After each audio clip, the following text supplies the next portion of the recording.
Hello students, आज हम हिंदी का पद्य भाग पढ़ने जा रहे हैं जिसका फर्स्ट चैप्टर है कबीर का। तो सबसे पहले हम कबीर के जीवन परिचय के बारे में जानेंगे। कबीर के जन्म और मृत्यु के बारे में अनेक किंवदंतियां प्रचलित है। कहा जाता है कि सन 1398 में काशी में उनका जन्म हुआ और सन 1518 के आसपास मगहर में देहांत। कबीर ने विधिवत शिक्षा नहीं पाई थी, परंतु सत्संग, पर्यटन और अनुभव से उन्होंने ज्ञान प्राप्त किया था। भक्तिकालीन निर्गुण संत परंपरा के प्रमुख कवि कबीर की रचनाएं मुख्यतः कबीर ग्रंथावली में संग्रहित है, किंतु कबीर पंथ में उनकी रचनाओं का संग्रह बीजक ही प्रमाणिक माना जाता है। कुछ रचनाएं गुरु ग्रंथ साहब में भी संकलित है। यहाँ संकलित साखियों में प्रेम का महत्व, संत के लक्षण, ज्ञान की महिमा, बाहरी आडंबरों का विरोध आदि भेदभावों का उल्लेख किया गया है। तो आइए अब हम कबीर की साखियों को पढ़ते हैं। मान सरोवर सुभर जल, हंसा केली कराही, मुक्ता फल मुक्ता चुगे, अब उड़ी अनत न जाए। यहाँ पर कबीर दास जी कहते हैं कि मानसरोवर झील स्वच्छ जल से लबालब भरी हुई है। सुभर जल मतलब जल से लबालब भरी हुई है। और हंसा केली कराई, और हंस उसमें क्रीड़ा करते हैं। केली मतलब क्रीड़ा, हंस उसमें क्रीड़ा करते हैं। और मुक्ता फल मुक्ता चुगे, और क्रीड़ा करते हुए वो जो हंस हैं वो क्या करते हैं, मोती चुगते हैं। और अब उड़ी अनत न जाए, और अब वह उड़ करके अन्यत्र नहीं जाना चाहते हैं, या अब वह इस आनंददायी स्थान को छोड़ करके अन्यत्र नहीं जाते हैं।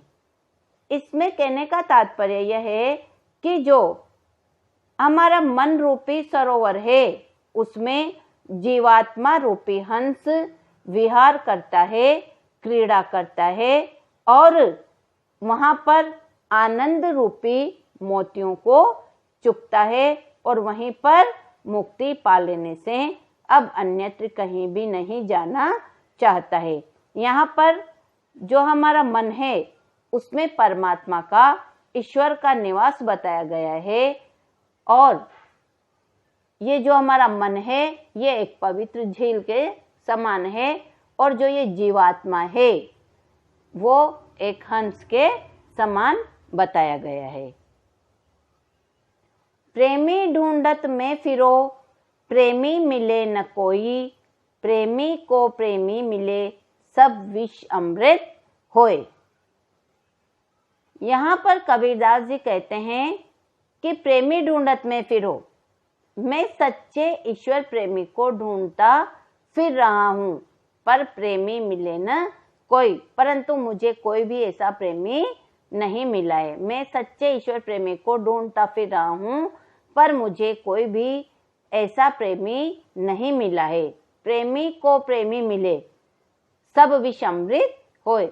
जब ईश्वर के प्रेमी से प्रेमी मिलता है तो विष अमृत होए। सारा जो विष है, हमारे विषय वासना रूपी जो सारा विष है वो अमृत होए, अमृत में बदल जाता है। अर्थात ईश्वर के प्रेम के प्रवाह से हमारा हृदय आनंद से भर जाता है, और जो वो सारी बुराइयां हैं वो समाप्त हो जाती है। यहाँ पर कबीरदास जी ने कहा है कि मैं ईश्वर के प्रेमी को ढूंढता फिर रहा हूँ, लेकिन मुझे कोई भी ईश्वर प्रेमी नहीं मिला है।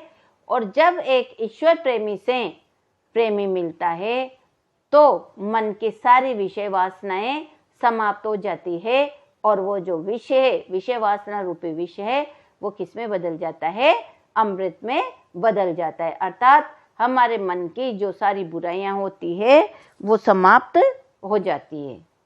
अब नेक्स्ट देखिए, हस्ती चढ़िए ज्ञान को सहज दुलीचा डारी, स्वान रूप संसार है भूकन दे झक मारी। यहाँ पर कबीरदास जी कहते हैं कि सहज समाधि का आसन लगा करके, सहज दुलीचा डारी मतलब सहज समाधि का आसन बिछा करके हस्ती चढ़िए ज्ञान को, हाथी के सवारी करो। क्या कहा है यहाँ पर कबीर ने कि सहज समाधि का आसन बिछा करके ज्ञान के हाथी की सवारी करो। यदि तुम्हारी आलोचना करने वाले स्वान रूप संसार है, इस संसार को किसके समान बताया गया है? कुत्ते के समान बताया गया है कि यदि तुम्हारी आलोचना करने वाले जो लोग हैं वो कुत्तों की तरह भौंकते हैं तो उनको भौंकने दो, तुम उनकी चिंता मत करो, क्योंकि वो आप लोगों की आलोचना करके एक दिन स्वयं ही चुप हो जाएंगे। इसलिए हमें हमारी आलोचना करने वाले व्यक्तियों की तरफ ध्यान नहीं देना चाहिए। हम जो हमारा कर्तव्य है वो हमको पूरा करना चाहिए। हमको ज्ञान प्राप्ति के लिए सहज समाधि लगाना चाहिए, का आसन बिछा करके और हाथी के सवारी हमको करनी चाहिए। और जो लोग हमारे आलोचना करते हैं उनके ऊपर हमें ध्यान नहीं देना चाहिए, उनकी चिंता नहीं करनी चाहिए, क्योंकि वो तो कुत्तों की तरह भौंकते रहते हैं। नेक्स्ट है, पखा पकी के कारणे सब जग रहा बुलान, निरपक होई के हरि भजे सोई संत सुजान। यहाँ पर कवि ने कहा है कि पखा पकी के कारण, पक्ष और विपक्ष के कारण लोग क्या करते हैं, किसी न किसी संप्रदाय का समर्थन करते हैं और किसी का विरोध करते हैं।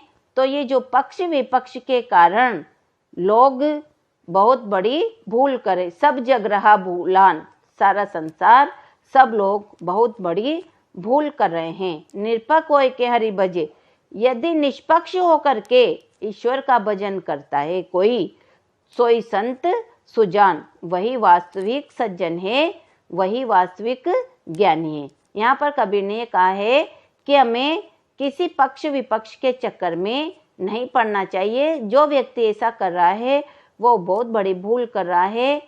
सच्चा ज्ञानी, सच्चा सज्जन तो वही है जो संप्रदाय से ऊपर उठ करके निष्पक्ष होकर के ईश्वर का भजन करता है। अर्थात प्रभु भक्ति सच्चे मन से करना ही जीवन का वास्तविक उद्देश्य होना चाहिए। हिंदू मुआ राम कही, मुसलमान खुदाई, कहे कबीर सो जीवता, जो दुहु के निकट न जाई। अब यहाँ पर कबीर ने धार्मिक कट्टरता का, सांप्रदायिकता का विरोध करते हुए मनुष्य को समझाया है। कबीर कहते हैं कि हिंदू मुआ राम कही, हिंदू तो क्या करता है, अपने धर्म को श्रेष्ठ मानता है और राम का नाम लेकर के मर जाता है। और मुसलमान खुदाई, और मुसलमान खुदा का नाम लेकर मर जाता है। कहे कबीर सो जीवता, जो दुहु के निकट न जाए। लेकिन कबीर ने क्या कहा है कि उसी का जीवन सार्थक है, सो जीवता, उसी का जीवन सार्थक है जो दुहु के निकट न जाए, जो दोनों के निकट नहीं जाता है। अर्थात दोनों ही संप्रदायों के चक्कर में नहीं पड़ करके जो भगवान की आराधना करता है वही व्यक्ति जीवित है, उसी का जीवन सार्थक है और वही व्यक्ति सच्चा ज्ञान प्राप्त करके अमर हो जाता है। काबा फिरी काशी भया, राम ही भया रहीम, मोट चून में धा भया, बैठी कबीरा जीम। अब यहाँ पर कबीर ने धार्मिक संकीर्णता को त्यागने का संदेश दिया है। वो मनुष्य को समझाते हुए कह रहे हैं कि काबा फिरी काशी भया, काबा ही काशी है और राम ही भया रहीम, राम ही रहीम है, दोनों एक समान पवित्र है। काबा ही काशी है और राम ही रहीम है, अर्थात इनमें कुछ भी भेद नहीं है, दोनों एक समान है। मोट चून मैदा भया बैठ कबीरा जिम। जिस प्रकार से मोटा आटा जब एकदम बारीक हो जाता है तो वो मैदा बन जाता है और लोग उसको बहुत प्रेम से, बहुत आनंद के साथ खाते हैं। तो यही बात कबीरदास जी ने बताई है कि जिस प्रकार से मोटा आटा खाने के अयोग्य समझा जाता है और वो जब बारीक हो जाता है तो वो मैदा बन जाता है, और जब फिर उसको लोग खाते हैं तो बहुत आनंद की अनुभूति करते हैं। उसी प्रकार से काबा ही काशी है और राम ही रहीम है, इन दोनों में कोई भी अंतर नहीं है। तो मनुष्य को धार्मिक एकता और समानता रखना चाहिए, इसी से समाज का हित हो सकता है। इसके माध्यम से कबीर ने हमको धार्मिक संकीर्णता को त्यागने का संदेश दिया है। ऊंचे कुल का जन्मिया जो करनी ऊंच न होए, सुब्रन कलश सुरा भरा साधु निंदा होए। अब इसके माध्यम से कबीर ने कर्म को श्रेष्ठ बताया है कि किसी के उच्च कुल में जन्म लेने से न कोई ऊंचा हो जाता है न कोई नीचा हो जाता है। अगर मनुष्य अच्छे कार्य करता है तो उसकी प्रशंसा होती है। मनुष्य कर्म से महान होता है न कि जन्म से। यही समझाते हुए कबीर कहते हैं कि ऊंचे कुल का जन्मिया, केवल ऊंचे या श्रेष्ठ परिवार में जन्म लेने से कोई व्यक्ति महान नहीं बन जाता है। जो करनी न ऊंची होए, अगर उसके कर्म अच्छे नहीं हैं तो वो ऊंचा नहीं बनेगा, महान नहीं बनेगा। कैसे? कि जिस प्रकार से सुब्रन कलश सुरा भरा, सुब्रन कलश मतलब सोने का कलश, सोने का कलश अगर सुरा भरा, उसमें क्या भरी हुई है? शराब भरी हुई है, तो साधु निंदा सोई, तो सज्जन व्यक्ति उसकी निंदा ही करते हैं। कि उच्च कुल में जन्म लेने से कोई भी व्यक्ति महान नहीं बनता है, जब तक कि उसके कर्म अच्छे नहीं हैं तो उसको लोग उसकी निंदा ही करते हैं। जिस प्रकार से सोने के कलश में अगर शराब भरी हुई है तो जो सज्जन लोग हैं उसकी निंदा ही करते हैं। अर्थात अच्छे कर्म करने से, श्रेष्ठ कर्म करने से व्यक्ति महान बनता है, न कि अच्छे कुल में जन्म लेने से। अगर उच्च कुल में जन्म लेकर भी व्यक्ति बुरे कार्य करता है तो सज्जन लोगों के द्वारा उसकी निंदा ही की जाती है।